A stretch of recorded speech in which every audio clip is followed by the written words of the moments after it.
Welcome to the Hayhurst Brothers Podcast with your host, Paul Nice. Risse. Yeah. Welcome to the 9th Hayhurst Brothers Podcast. Number 9. I'm here with Jay Hayhurst and Josh Harville. Say hello, Josh. Hello. Josh is a real estate agent, and out of all the real estate agents I've talked to, Josh has given me more interesting information than any of them. And I've met a lot of them, and there's some awesome ones out there, but Josh, he's kind of... It's like a computer. Like you can type in something into the computer, and then it'll give you the information. Josh is almost a computer of knowledge when it comes to the real estate. I was market. actually going to say that his brain is kind of like a computer. Well, then we were on the same page, Paul. Yeah. A lot of times when you're talking, I don't cut you off. I just let you finish what you're saying. Well, I took the words out of your mouth. You know. Okay. So Josh, you want to introduce yourself and your business, and yeah.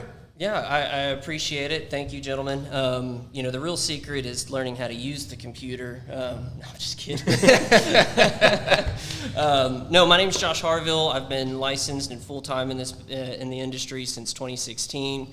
I've had the privilege of working with my family, and they are some of the top producers in the area as well. So I've got to learn from the best, and really focus on educating and empowering my clients to make the best decisions for their lives, and approach real estate a little bit different, which we could maybe get into that a little bit later. It's more than a transaction, that's for sure. Cool. And how can people find you? So you could find me on Google, Facebook, Instagram, all the traditional modern ways. Throw a rock or, smoke signal, I'll come running. Nice. I was talking about his comment. Maybe you were talking about the train. I was talking about the train. Nice. Well, there you go then, Paul. Train's part of way of life here in Weatherford, especially downtown, and it just kind of becomes a part of the atmosphere and the vibe. I like it. I like a good train. I like the nostalgia of a train, Paul. I like that there's also America was built on the railroad. That was on The horseback. backs of the railroad. That was horseback. It progresses, that's the sound of the economy moving and good things happening right there. You know what I'm saying? Mm-hmm. This is weird. We actually have been around each other so much that we actually know the same social cues to say, and we're not trying to do this, are we? I don't think That's so, really Paul. strange. Okay, so Josh, I asked him to come up with 5 interesting facts from a real estate agent's perspective, and he can get as lighthearted and surface or nerdy as he possibly wants. Go for it. Okay, yeah, so big nerd here. One of the things that I like to look at is the market stats. So right now in Parker County, I'll keep it kind of local because, in real estate, location, right? So Parker County, as of last night, has 1,223 active listings. In Weatherford proper, we have 424 active listings, and that's really the most listings that we've had in the last really 10 years looking at the data. And so I think that's really cool, really encouraging to home buyers that there is additional inventory going out that can coincide with the population growth that we've experienced. So would you say it's probably that would constitute a buyer's market then, if there's that much volume, that many things sitting on the market? Well, and so on the surface level, you would think so, right? But then diving into the data a little bit more, and you've heard that phrase, the devil's in the details. Only 12% of those homes, at least in Weatherford, right, of the 424 active listings, only 50 of those are under $300,000. Oh, wow. Right? And so that's 12% of those homes. And then when you consider that Weatherford proper, here's, interesting fact number 2, has a population of 32,000 people with a median household income of $78,000. We have a seller's market in the sub 300 price point where the majority of the population is going to be shopping in. And then we have a more balanced or a buyer's market getting up in the upper price points, the 4s and above, where we've got 71% of the inventory available in Weatherford proper is over $400,000. And so we have, again, it's a little bit more complicated than buyers or sellers market. I think personally, looking at the data, we do have a split market based on price points and location. So some people, they'll call that market compression, or we'll see the upper price points kind of start maybe sitting a little bit longer. Buyers have a little bit more leverage in negotiations, whereas on the lower price points, we're still seeing things turn really quick, multiple offers, those kinds of things. What percentage of those would you say are specs? You may not have that info, but kind of guessing. So I can tell you that looking at the data, the majority of homes that are new construction in Weatherford and Parker County, they're going to be above that 400 price point. So, again, in Weatherford proper, 71% is above 400,000. Parker County as a whole, 76% is above that 400,000 mark. And so I would say the majority of those are probably spec homes. So, and I think a large part of that is really due to the infrastructure, right? So people don't think about proximity as being a commodity. So the closer you are to the city, you've got access to city utilities, water, sewer, electric, right? You guys as builders and developers, you guys understand this. It costs a lot of money to run those things out of town and into a development. So what that does is these more rural developments, they have to have lots big enough to accommodate a well and septic. Correct. Well, the Trinity Groundwater Conservation District limits that to 2 acres. And so that increases your build point, your price point, because the land's more expensive. Exactly. Especially land values have just skyrocketed, obviously, in the past 4 or 5 years. So, 2 acres in close proximity to Weatherford is expensive. And then, so you're, before you even start building, you're encroaching on a pretty high price point. Absolutely. Now imagine if you had utilities ran just outside of town, how much that land would be worth. Yeah. Because instead of 2 acre lots, you could do 1/4 acre lots. Right. And that's going to increase the value of that. Yeah. Have you seen kind of the trend continuing of people wanting to be outside of town as they're moving, or is the drive increasing to live in town? It really depends. I know a lot of people are kind of wanting more space. The idea of land to create generational wealth is really hot right now. It always has been, right? So I think there's some people that definitely want convenience and amenities and lifestyle closer to town. There's also people that want to be further away and have the quiet and the privacy. And it just really depends on the lifestyle that you're looking to achieve. Nice. So is that, what number of fact are we on? Man, I think we ran through a couple of those there. My next one I was going to talk about that I think affects all of us is lumber prices. Do it. Right? Say it. So 2022, we had peak lumber price. I think it was like just over $1,700 per 1,000 board feet. Looking at it last night, we were in the $500. So we're less than a third of the price today at what it was at its peak. Yeah, 2 years ago. That peak was just brutal.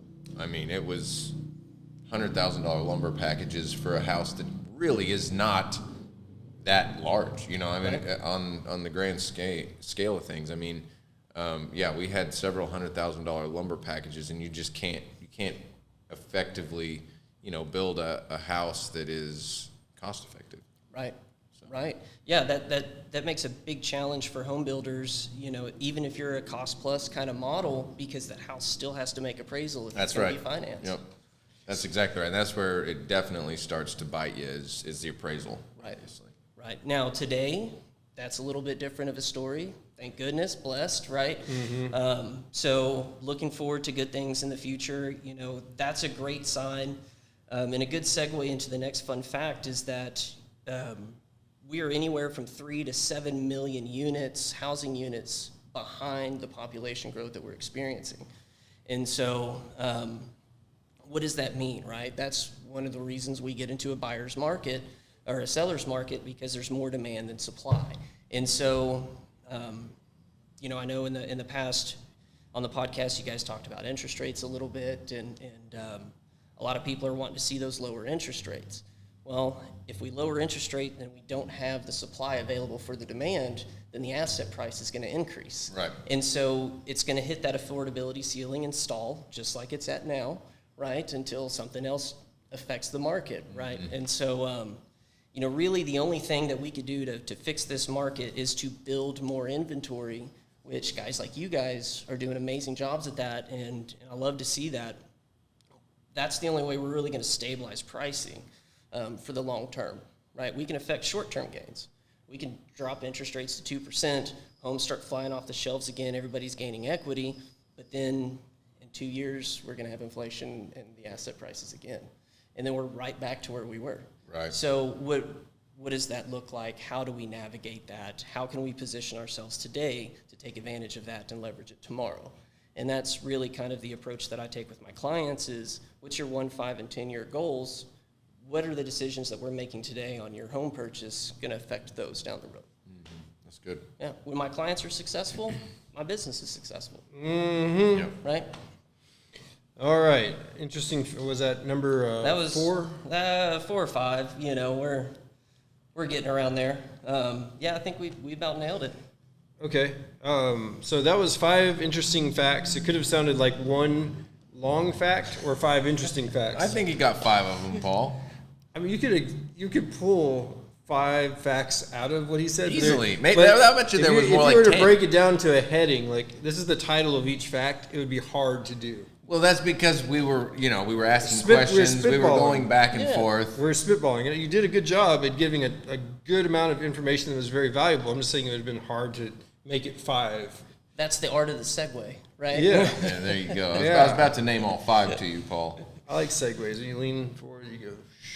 Yeah. I've never rode a Segway before. Oh, there is if you haven't done that, go take the tour of downtown Fort Worth on the Segway. Yeah. It is a blast. Okay. You'll look like a total nerd with your helmet and, doing the Segway, but it's fun. Nice. A random fact, since we're mentioning facts, is the owner of Segway died by falling off a cliff on his Segway. Is that real? That's real.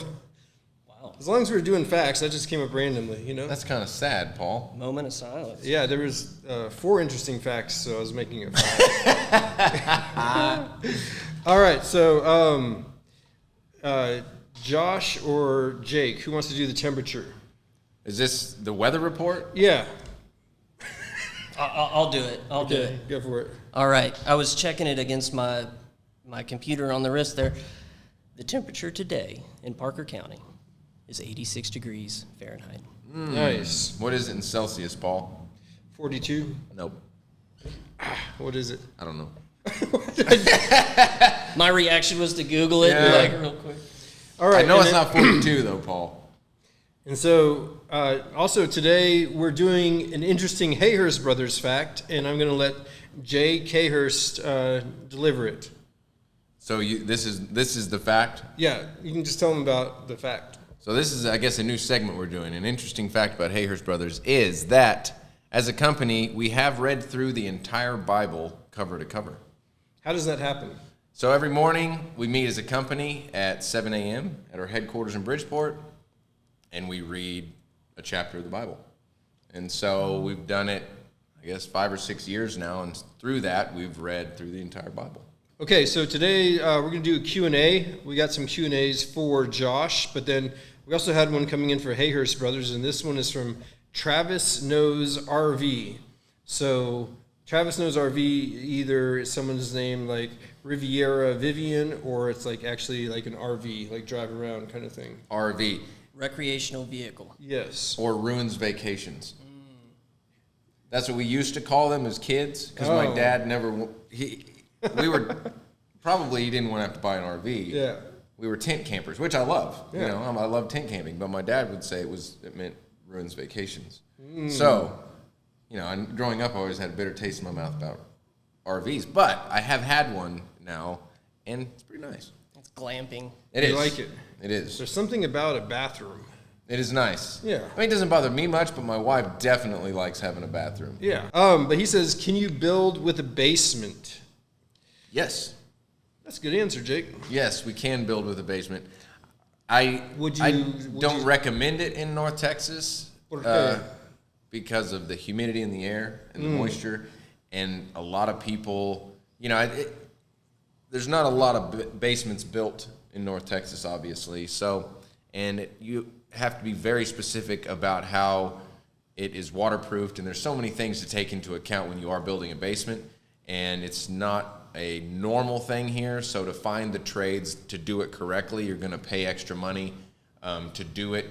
Your drainage has to be perfect. There's so many things that go into it. We did it a lot up in Jackson Hole area, obviously, but it's just like anything else. If you do it in repetition and it's readily available, kind of supply and demand. Same thing with trades, people that know how to do things.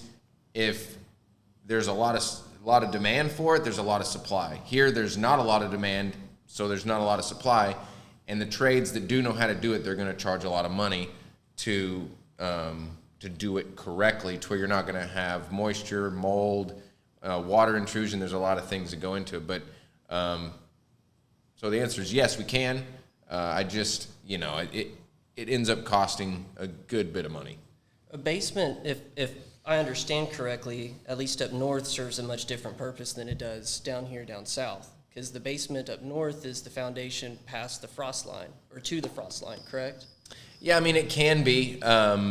I think drier climates, even like out in Arizona and stuff, basements are pretty common due to the dry weather. But you're right. A lot of the basements up north, if you had well equipment and stuff like this out in the country, if you're living in the country, you could have those in your basement. You are below the frost line most of the time, so you don't have the issues that you have if you have just a well house up there or something. Gotcha. Nice. I've always looked at a basement as kind of like a space underneath a house. Nice. That's what it is, Paul. I'm just saying that's how I've always looked at it. Well, you've looked at it correctly. All right. This one is from Being 5. What helps with a good appraisal? And let me just say this. I've been doing sales for a little while, and I've noticed we can build the exact same home, exact same materials, like everything in Jacksboro, in Weatherford, and in Argyle, and the appraisal is entirely different, but each person's getting the exact same house. And I don't like it. But Josh, what helps with a good appraisal? So, honestly, the fun answer is hopefully that appraiser's having a good day. But the real answer is, appraisals are subjective. It is the opinion of that professional that has studied that trade, and he has to back that up with data because their license is on the line. They are liable for that to the bank. And so what makes a good appraisal? Location, condition of the home definitely helps. If you're doing an FHA loan, they're going to be looking for rotting wood, anything that affects the livability of the structure that has to be rectified before the bank will release funds on it. For a new construction home, comparable properties. Properties. That's going to be your best. Yeah, appraisals, they kind of bother me, if I'm being honest, just because they're so subjective. They're all over the map. They don't take into account build quality a lot of times. It just kind of bothers me because we put so much more into our homes than, say, your standard, just track home builder. So they're looking at square footages, and our house is 1,500 square feet or whatever, and then they're going to look at another just track builder at 1,500 square feet, and they give them the same value based off of square footage, and there's a clear, evident difference in the build quality of the two homes. And a lot of times, sometimes they do, but each appraiser is going to be very different, and so. A lot of times we'll get second opinions on appraisals, and the difference can be so vast, it's just crazy. Right. Well, the word of the day for that would be single line item, right? Does the appraiser have a single line item for that feature? Because what they do is they establish, the baseline, and then they make adjustments based off the comp. One of the things that I know about you guys is oftentimes you build a 2x6 construction, where most other builders build a 2x4 construction. How is an appraiser gonna evaluate that? Do they have any other comps to go, okay, houses with this kind of construction have a different price point? If there's not the data there, they can't back it up. Right.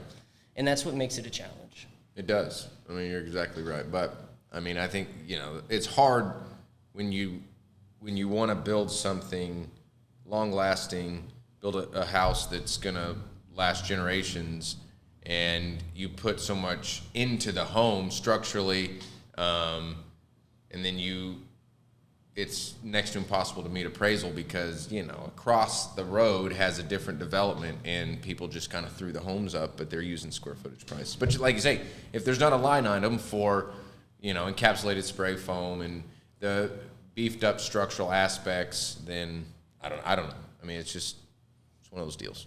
Right. You almost have to establish your own value to the client themselves, and they'll have to make the decision to justify, what they're willing to spend over it. Yep. So, but the challenge is getting the banks to release the funds. Right. That's exactly right. Navigating it all. All right. The next one is from Curly Q. Will interest rates ever go back to 3%? And since you can see into the future, go ahead and answer, Josh. God, I hope not. You hope not? I hope not. And I'll tell you why. Because the way that the Fed utilizes interest rates, first off, we got to understand that the Fed rate is not directly coupled with the mortgage rates that we pay, right? We all heard the news a couple days ago that the Fed lowered their rate, right? But most mortgage professionals have already priced that in, right? So we've already been accounting for that. But the Fed uses the interest rate like a lever to help stimulate or slow down the economy. Gary Keller did an amazing talk on this. If the economy needs to be sped up or heated up or stimulated, they lower that rate. If it needs to slow down, they raise that rate. And so if we're at 3%, that means something's bad's in the economy and we're needing to stimulate. And frankly, kind of a personal opinion, but I can back it up with data a little bit. Why were we into 3% rates? Why was the Fed and QE lowering rates in 2019 before the pandemic? What was going on in the economy prior to the pandemic that made the Fed want to lower rates starting that January? And then what that did is that didn't leave us any room to stimulate the economy when the pandemic hit, and that's how we got those 1.8, 1.9, 2% interest rates, and then we saw that massive inflation, at least in asset prices, specifically homes, during that time frame. So I hope we don't see that again. I was actually expecting your answer to be different, but I think your perspective is long-term, not short-term, because you could probably, as a real estate agent, sell more homes, right? Yeah. At 3%, but it may come back and bite you later. Hello? Yeah. Look at the calendar today, Yep. Oh. All right, not the answer I was expecting, but I like that you answered it because you had more information than I do. Cutting horses. No. Cutting horses. There's no G in there, Paul. He is from Colorado. Well, he's from everywhere. Cutting horses TX. I think that's short for Texas. Why should we use a real estate agent? Josh, this is your time. Yeah, you don't have to. Plain and simple, you don't have to. But you also don't have to use a wealth management company to help you manage your retirement funds and your wealth. You don't have to use a CPA to do your taxes. But the more complicated the systems get, the more large the purchase, the more money you're working with, you definitely want that safety net and to be working with somebody that knows what they're doing. Oftentimes, at least in my experience, the people that I work with, they're using their life savings. It's the largest single investment they're making in their life, and it's the shelter for their family. And so do you want to go into that process without having somebody that can manage that for you, or at least help provide insight and experience so that you're putting those funds and that opportunity to the best use? And so it's a big thing. I like that. That's a good answer. And I know that we have a lot of people that come to us and they say, hey, can you help me find some land? And then that's not really my job, but then I'll help them, but I'm not nearly as efficient as someone who can devote all their time to finding someone the perfect lot and all of that. Right. But with that, it's knowing what the right questions to ask. So, your land is a perfect example of that. Knowing, one, who to contact, where's that land located, what aquifer are we tapping into, who's the groundwater conservation district that we need to be talking about as far as the regulations for, do we need a well, how deep do we need to go, what questions do we need to ask? There's certain parts of the county where, because of the fracking, the water in the ground can be a little brackish, and so you have an extra expense to get that water potable, or you may have to go a little deeper. Having a good agent that's familiar with the the process of selling land and familiar with the area can help you navigate that and avoid making a really big mistake that's going to cost you a lot of money down the road. Yeah, that's a really perfect example of why you should use a real estate agent. I mean, having someone that knows the area, having someone that can navigate those things on your behalf. You know, I've got some friends that bought a piece of property for sale by owner. They got into it, and we're talking a big piece of property. And they didn't realize it till afterwards, but there's no water. I mean, they cannot get water. They've drilled wells. It's dry.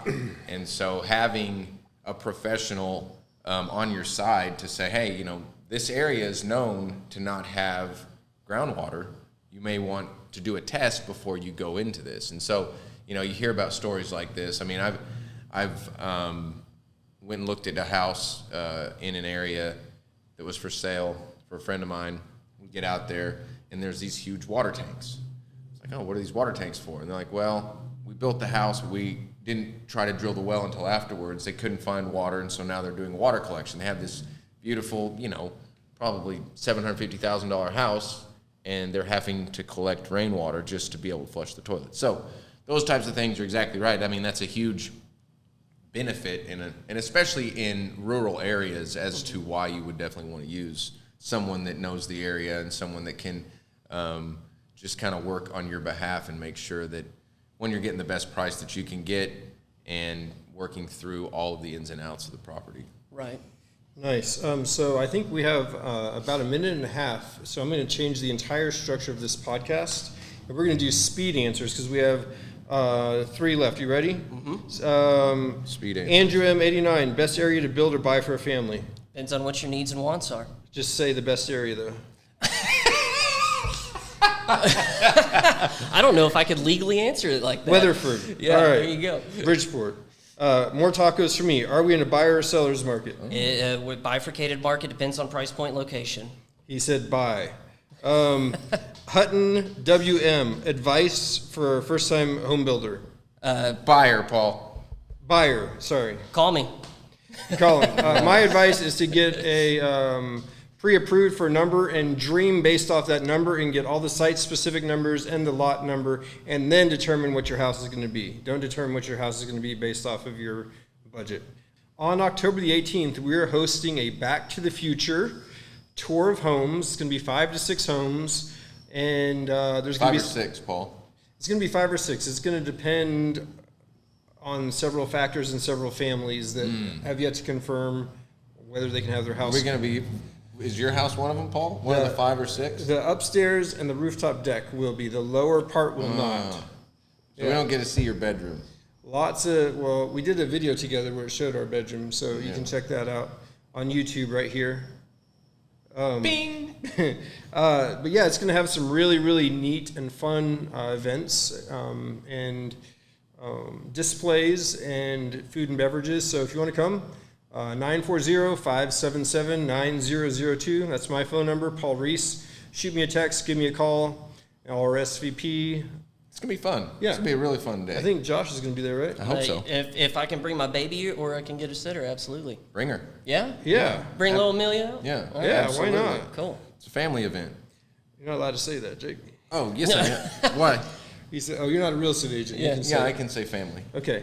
Well, thank you, Josh, for being here. My pleasure. Enjoyed Thank it. you, gentlemen. Yep. Thank Always you, sir. enjoy. Thank you. Nice, Paul. Good job. Thanks.